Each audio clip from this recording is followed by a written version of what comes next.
जम्मू कश्मीर के पहलगाम में 22 अप्रैल को हुए आतंकी हमले में 26 से ज्यादा लोगों ने जान गंवा दी।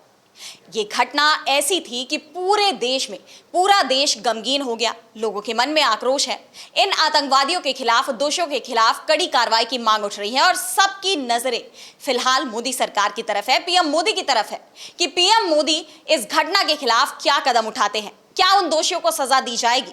क्या वो ये सुनिश्चित करेंगे कि भविष्य में ऐसी घटनाएं ना हो? और उम्मीदें लगाई भी क्यों ना जाए, पीएम मोदी की तरफ से हर बार जब भी ऐसी घटनाएं घटी हैं, चाहे वो पुलवामा हो, चाहे इस बार की ही ये पहलगाम की घटना हो, इन सब पर पीएम मोदी ने साफ अक्षरों में कहा है कि दोषियों को बख्शा नहीं जाएगा, उनके खिलाफ कड़ी कार्रवाई की जाएगी। लेकिन अब तक जो सरकार का रुख रहा है, उसे लेकर लोगों के मन में अब तरह तरह के सवाल उठने लगे हैं, क्योंकि लोगों को उम्मीद थी कि पीएम मोदी पहलगाम जाएंगे। इस घटना पर जो बैठक हुई, सर्वदलीय बैठक, उसमें पीएम मोदी शामिल होंगे और कुछ इस पर उपाय निकाला जाएगा। लेकिन पीएम मोदी ना तो अभी तक जम्मू कश्मीर पहुंचे और ना ही वो सर्वदलीय बैठक में पहुंचे। हालांकि वो चुनावी रैलियों में जरूर पहुंचे, जिसे लेकर भी सवाल उठ रहे हैं। लोगों को उम्मीद थी कि पीएम मोदी, जब देश में इतनी बड़ी घटना घटी है, लोग दुखी हैं, लोगों में गुस्सा है, तो ऐसे में वो देश के नाम, राष्ट्र के नाम एक संबोधन करेंगे। लेकिन अभी तक पीएम मोदी की तरफ से ऐसा कोई संबोधन सामने नहीं आया। हालांकि उन्होंने बिहार में जब रैली की मधुबनी में, उस दौरान जरूर उन्होंने इस पर बयान दिया और आज मन की बात में भी उन्होंने इस पर टिप्पणी की, बहुत सारी बातें कही, कड़ी कार्रवाई की बातें कही। लेकिन अब तक जो कार्रवाई हुई है और जो मोदी सरकार का रवैया है, उसे लेकर विपक्ष की तरफ से, यहां तक कि धर्म गुरुओं की तरफ से भी सवाल उठाए जा रहे हैं। अभी हाल ही में शंकराचार्य स्वामी अविमुक्तेश्वरानंद स्वामी का भी बयान इसी कड़ी में सामने आया है और उन्होंने इस घटना को लेकर सीधे सीधे पीएम मोदी को ही जिम्मेदार ठहरा दिया है। उन्होंने कहा कि चौकीदार ही जिम्मेदार है। यहां चौकीदार से उनका तात्पर्य पीएम मोदी से ही था। तो सबसे पहले आपको सुनवाते हैं कि क्या कुछ कहा है स्वामी अविमुक्तेश्वरानंद ने। सबसे समस्या ये है कि जब हमारे घर में हमने चौकीदार रखा हुआ है और हम कहीं चले गए हैं, हमारे घर में कोई घटना होती है तो हम सबसे पहले किसको पकड़ेंगे? सबसे पहले तो चौकीदार को पकड़ेंगे ना, कि तुम कहाँ थे, क्यों ये घटना हो गई तुम्हारे रहते हुए, किस लिए तुमको रखा था। लेकिन यहां नहीं ऐसा हो रहा है। यहां जो है, कहते तो हैं कि हम चौकीदार हैं, लेकिन चौकीदारी अगर की गई होती, हाँ, चौकीदार अगर अपने काम में पक्का होता है तो उसके ऊपर आक्रमण करके उसको कोई मार दे, लेकिन फिर कहा जाता है कि इस चौकीदार ने अपना निभाया। यहाँ तो कुछ पता ही नहीं है, कोई लड़ा ही नहीं उनसे, किसी ने उनको रोकने की कोशिश ही कहीं नहीं की।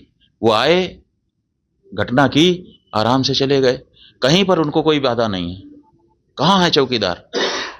और चौकीदार के बारे में चर्चा ही नहीं हो रही है। अब कह रहे हैं हम उनको सबक सिखा देंगे, हम ये कर देंगे, हम वो कर देंगे। तो आपने देखा कि कैसे शंकराचार्य स्वामी अविमुक्तेश्वरानंद ने सीधे सीधे चौकीदार पर ही जिम्मेदारी डाल दी कि अगर उनकी तरफ से सुरक्षा में चूक नहीं हुई होती तो आज 26 से ज्यादा लोगों को अपनी जान नहीं गंवानी पड़ती।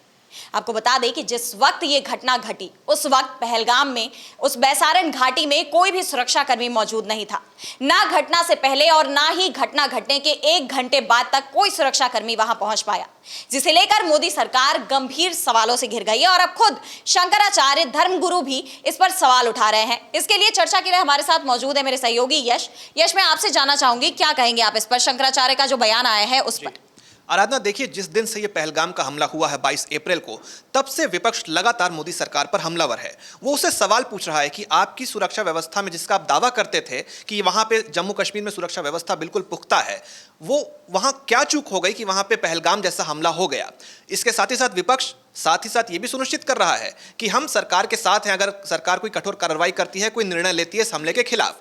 लेकिन अब देखिए, विपक्ष के साथ साथ अब जो धर्मगुरु हैं, उनकी भी एंट्री हो गई है इस मामले में। और अब जो शंकराचार्य हैं अविमुक्तेश्वरानंद, उन्होंने सीधे शब्दों में तो नहीं, पीएम मोदी का नाम तो नहीं लिया, लेकिन उन्होंने चौकीदार कहकर कहीं ना कहीं प्रधानमंत्री नरेंद्र मोदी से सवाल पूछे हैं। क्योंकि ये चौकीदार शब्द आया कहां से? जब लोकसभा चुनाव चल रहे थे तब मोदी ने दावा किया था कि मैं चौकीदार हूं, मैं देश का रखवाला हूं, जिस पर राहुल गांधी ने भी प्रचार के दौरान कहा था कि चौकीदार चोर है। तो वहां से ये चौकीदार शब्द निकल कर आया, तो मोदी जी ने खुद ये दावा किया था कि मैं चौकीदार हूं। उसी पर तंज कसते हुए, उसी पर कटाक्ष करते हुए जो शंकराचार्य हैं, उन्होंने पूछा है कि देश में इतना बड़ा हमला हो गया, आप दम्भ भरते थे कि आप चौकीदार हैं, आपकी चौकीदारी कहाँ धरी की धरी रह गई, क्योंकि मोदी जी ये कहते थे कि मैं देश का चौकीदार हूं। तो और शंकराचार्य ने एक उदाहरण भी दिया कि हम कहीं घर से जाते हैं तो चौकीदार के हवाले देश छोड़ के जाते हैं, हमें भरोसा होता है कि हम नहीं भी होंगे तो चौकीदार संभाल लेगा।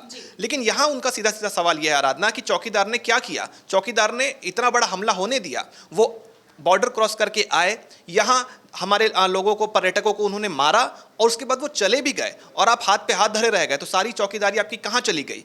ये उनका सीधा सीधा प्रश्न है। उन्होंने नाम नहीं लिया, लेकिन जब वो चौकीदार कह रहे हैं तो सीधे तौर पर ये समझा जाना चाहिए कि सीधे सीधे वो प्रधानमंत्री नरेंद्र मोदी से ही सवाल कर रहे हैं। आपको बता दूं आराधना, ये पहली बार नहीं है जब शंकराचार्य ने इस तरीके का कोई बयान दिया हो, इस तरीके का कोई सवाल उठाया हो जिससे मोदी सरकार बुरी तरह से गिर गई हो। हाल ही में महाकुंभ हुआ उत्तर प्रदेश में, योगी सरकार, बीजेपी सरकार अपनी पीठ थपथपा रही थी ये कहकर कि हमने इतना बड़ा आयोजन कर लिया, महाकुंभ का आयोजन करवाया उत्तर प्रदेश में। लेकिन यही शंकराचार्य थे जिन्होंने सवाल उठाया था कि वहां जो भगदड़ मची वो कैसे मची, वहां इतने सारे लोगों की जान कैसे चली गई, अगर आप ये दावा कर रहे हैं कि आपने इतना बढ़िया आयोजन वहां पे किया था।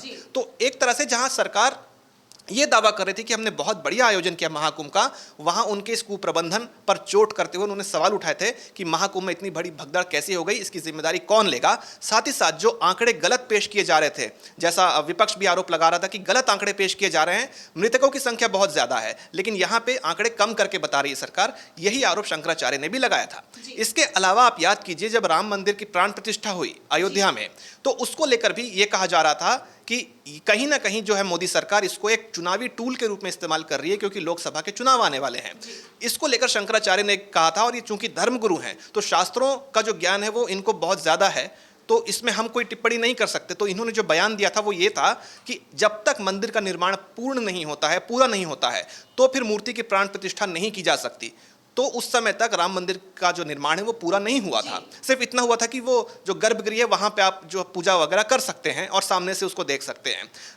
तो वहां पे अगर वो प्राण प्रतिष्ठा करने चले गए प्रधानमंत्री मोदी, तब शंकराचार्य ने कहा था कि ये सीधा सीधा चुनावी स्टंट है, वोटों को हैक करने का एक तरह से तरीका है, कि मोदी ने साष्टांग प्रणाम किया और सीधा सीधा उन्होंने वोटरों को साधने का काम किया राम मंदिर के उससे। नहीं तो इसमें एक तरह से यहाँ पे प्राण प्रतिष्ठा होनी ही नहीं चाहिए थी शास्त्रों के मुताबिक। तो ये पहली बार नहीं, और अब एक बार फिर से ये हमलावर हो गए मोदी सरकार पर, और सीधे तौर पे नरेंद्र मोदी से सवाल उन्होंने पूछ लिया है कि आप जब खुद के चौकीदार होने का दम भर रहे थे, तो फिर अब जब वहां हमला हो गया जम्मू कश्मीर में, तो उस समय आपकी चौकीदारी कहां चली गई थी? जी बिल्कुल, ना सिर्फ शंकराचार्य बल्कि विपक्ष के नेता भी लगातार इन चीजों को लेकर सवाल उठा रहे हैं। एक तरफ विपक्ष पूरा पूरा समर्थन भी दे रहा है सरकार को कि सरकार इस घटना के खिलाफ जो भी कदम उठाएगी, जो भी कार्रवाई करेगी, उसे विपक्ष का पूरा पूरा समर्थन प्राप्त है। लेकिन सरकार का जो रवैया है वो विपक्ष को बार बार मजबूर कर रहा है सवाल उठाने को। अभी कांग्रेस के अध्यक्ष और राज्यसभा में विपक्ष के नेता मल्लिकार्जुन खड़गे ने भी पीएम मोदी के बिहार दौरे को लेकर सवाल उठाया है। उन्होंने कहा कि पीएम मोदी इस पहलगाम घटना को बहुत ही गंभीरता से नहीं ले रहे हैं जितनी गंभीरता से उन्हें लेना चाहिए, और लाजमी है कि इस घटना ने पूरे देश की जनता को अगर झकझोर के रख दिया है तो इस पर देश के प्रधानमंत्री का क्या स्टैंड होना चाहिए, ये बिल्कुल बहुत ही जरूरी सवाल है। इस पर मल्लिकार्जुन खड़गे ने कहा कि वो बिहार जाकर चुनावी रैलियां कर रहे हैं लेकिन इस घटना को सीरियसली नहीं ले रहे हैं। तो इसे लेकर आपके पास क्या जानकारी है यश, इस पर आप क्या कहेंगे? आराधना, ऐसा दिख रहा है कि जो केंद्र सरकार है वो जितना इस विषय पर बात करने से बच रही है, उससे ज्यादा विपक्ष इस मुद्दे पर बात कर रहा है। जबकि चाहिए तो ये कि केंद्र सरकार इस पर आके प्रेस कॉन्फ्रेंस करे, इस पर सर्वदलीय बैठक जो है बुलाई थी, उसमें प्रधानमंत्री मोदी भी रहें। और कहीं ना कहीं विपक्ष ये भी मांग कर रहा है आराधना, आज की ही खबर है कि संसद का विशेष सत्र बुलाया जाए, इस पर बात करने के लिए सभी दलों के नेता, सभी दलों के सांसद संसद में मौजूद रहें और इस पर एक चर्चा हो और एक ठोस निर्णय पे पहुंचा जाए। यानी जितनी केंद्र सरकार को जो जिम्मेदारी निभानी चाहिए, वो बार बार विपक्ष जोर जोर से ये बता रहा है कि आपको इस विषय पर काम करने की जरूरत है। यानी जितना केंद्र सरकार इस पर बात नहीं कर रही, उससे ज्यादा तो विपक्ष बात कर रहा है। हाल ही में राहुल गांधी पहलगाम गए, अनंतनाग गए, वहां जाकर उन्होंने पीड़ितों से मुलाकात की, जिन्होंने जान गंवाई, उनके परिवारजनों से मुलाकात की। उम्मीद तो यह जताई जा रही थी कि नरेंद्र मोदी जाएंगे। तो अब जहां राहुल गांधी वहां पहले चले गए मोदी जी से पहले, अब साथ ही साथ जो कांग्रेस के अध्यक्ष है मल्लिकार्जुन खड़गे, उनका बयान सामने आया आराधना। वो कर्नाटक पहुंचे हुए थे कार्यक्रम में, वहां सीधे तौर पर उन्होंने ये सवाल किया कि ये तो हमारा जानने का अधिकार है कि वहां ये हमला कैसे हुआ, सुरक्षा में कहां चूक हो गई। इसके साथ ही उनका जो बयान था आराधना, वो हम दर्शकों को पढ़कर सुनाते हैं। उन्होंने सीधे तौर पर कहा कि मोदी जी के पास बिहार के लिए समय है, बिहार जाने का समय है। यानी आपको खबर मिली, आप सऊदी अरब में थे, आपको खबर मिली कि पहलगाम में हमला हो गया, आप लौटे, तो देश की जनता ये उम्मीद लगाए बैठी थी आराधना कि मोदी जी सबसे पहले पहलगाम जाएंगे, वहां की स्थिति का जायजा लेंगे और वहां जो पीड़ित हैं उनको मरहम लगाने का काम करेंगे। पूरा फोकस उनका वहां होगा, उनके पूरे कैबिनेट का फोकस वहां होगा। लेकिन वहां गया कौन? विपक्ष के जो लोकसभा के नेता हैं वो वहां गए, राहुल गांधी, और वहां जाके उन्होंने पीड़ितों से मुलाकात की। और मल्लिकार्जुन खड़गे जो हैं उन्होंने सीधे तौर पे ये बोल दिया कि मोदी जी जो हैं उनको चुनाव ज़्यादा प्रिय है, ना कि देश के लोगों की जान। क्योंकि अगर ऐसा होता तो वो बिहार नहीं जाते। बिहार जाके वो ये कह रहे हैं, लाल आंखें दिखा रहे हैं कि हम ये कर देंगे, हम वो कर देंगे। अगर जाना ही था तो आप सबसे पहले जम्मू कश्मीर जाते। तो कहीं ना कहीं विपक्ष तो हमलावर है ही, और विपक्ष लगातार ये मांग कर रहा है, और तब तक वो ये मांग करता रहेगा जब तक सरकार इस पर कोई ठोस कदम नहीं उठा लेती। आराधना, तो यश, जैसा कि आपने बताया कि विपक्ष सरकार को तरह तरह के प्रस्ताव दे रहा है कि इस घटना को लेकर ये कदम उठाया जाए, सर्वदलीय बैठक हो या संसद का विशेष सत्र, इसे भी बुलाने की मांग विपक्ष की तरफ से उठाई जा रही है।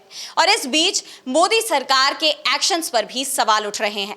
हालांकि सरकार ने सर्वदलीय बैठक में अपनी चूक तो स्वीकार की कि उस वक्त वहां पर कोई भी सुरक्षाकर्मी मौजूद नहीं था, लेकिन सवाल यह भी है कि सर्वदलीय बैठक में जो दावा किया गया कि ये जो बैसारन घाटी है वो मई में खुलती है, तो अप्रैल में ही पर्यटक वहां कैसे पहुंचे, यह भी बहुत बड़ा सवाल है। केंद्र सरकार कहीं ना कहीं अपने ही दावों को लेकर, अपने ही बयानों को लेकर घिरती नजर आ रही है। और सबसे बड़ा सवाल यह है कि ये जो घटना घटी, इसके लिए जिम्मेदार कौन है? और अगर आप जिम्मेदारी तय कर भी लेते हैं तो आखिरकार कार्रवाई क्या की जाएगी? इन सब पर खैर हमारी नजरें रहेंगी और आपको भी हम इन सब चीजों से रूबरू करवाएंगे। लेकिन फिलहाल के लिए हमें दीजिए इजाजत। बहुत बहुत शुक्रिया यश, सभी जानकारियों के लिए। नमस्कार।